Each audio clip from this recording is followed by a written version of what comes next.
నా పేరు చక్రధర్ అడ్వకేట్ని. నేను ఈ సంవత్సరం జూలై నెలలో నెల్లూరు జిల్లా కలెక్టర్ గారిపై ఒక కంప్లైంట్ని సెక్రటేరియట్లో ఐటీ మినిస్టర్ గారి డిపార్ట్మెంట్లో డైరెక్ట్గా ఇవ్వడం జరిగింది. సో విషయంలోకి వెళ్తే నెల్లూరు జిల్లాలో ఏఎన్ఎంస్ ట్రాన్స్ఫర్స్ జూలై నెలలో జరిగాయి. అప్పుడు జరిగినప్పుడు మాకు అన్యాయం జరిగింది ట్రాన్స్ఫర్ల విషయంలో అని కొంతమంది ఏఎన్ఎంస్ నన్ను సంప్రదించడం జరిగింది. సో నేను పరిశీలించినప్పుడు ఒక తప్పిదం అనేది దొర్లింది.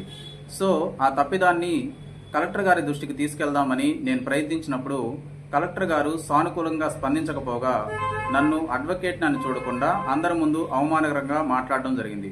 సో ఆయన జిల్లా కలెక్టర్ కాబట్టి ఆయన్ని ఎదిరించి మాట్లాడడం కరెక్ట్ కాదు కాబట్టి నేను పక్క రోజు సెక్రటేరియట్కి వెళ్ళి కంప్లైంట్ ఇవ్వడం జరిగింది. అది పీజీఆర్ఎస్లో నమోదు చేయడం జరిగింది. సో అది ప్రస్తుతం ప్రాసెస్లో ఉంది. నన్ను అడిగారు కూడా, ఫోన్ చేసి అడిగినప్పుడు నేను సమాధానం కూడా చెప్పాను.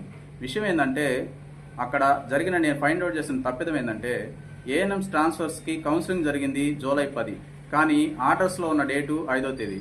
ఇలా ఎలా ఇస్తారు? ఒక ట్రాన్స్ఫర్స్ జరిగింది ఇప్పుడు, ట్రాన్స్ఫర్ కౌన్సిలింగ్ జరిగింది 10వ తేదీ, ట్రాన్స్ఫర్ ఆర్డర్స్లో ఉన్న డేటు 5వ తేదీ జూలై. ఇలా ఎలా ఉంటుందని నేను ప్రశ్నించడం జరిగింది. నాకు ఫోన్ చేసినప్పుడు నేను చెప్పడం జరిగింది.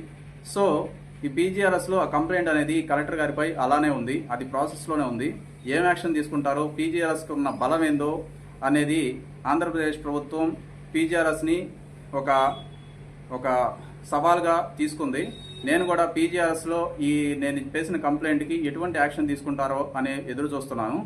సో మీకు కూడా ఏమైనా అన్యాయం జరిగినప్పుడు భయపడకుండా, ఏమి ఆలోచించకుండా, ఎంత పెద్ద అధికారినైనా తప్పు చేసినప్పుడు మనం ప్రశ్నించడం, మనం కంప్లైంట్ చేయడం అనేది మన బాధ్యత.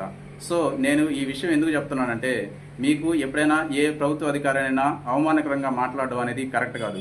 ఎందుకంటే వాళ్ళు ఈ రోజు ఉంటారు, రేపు పోతారు.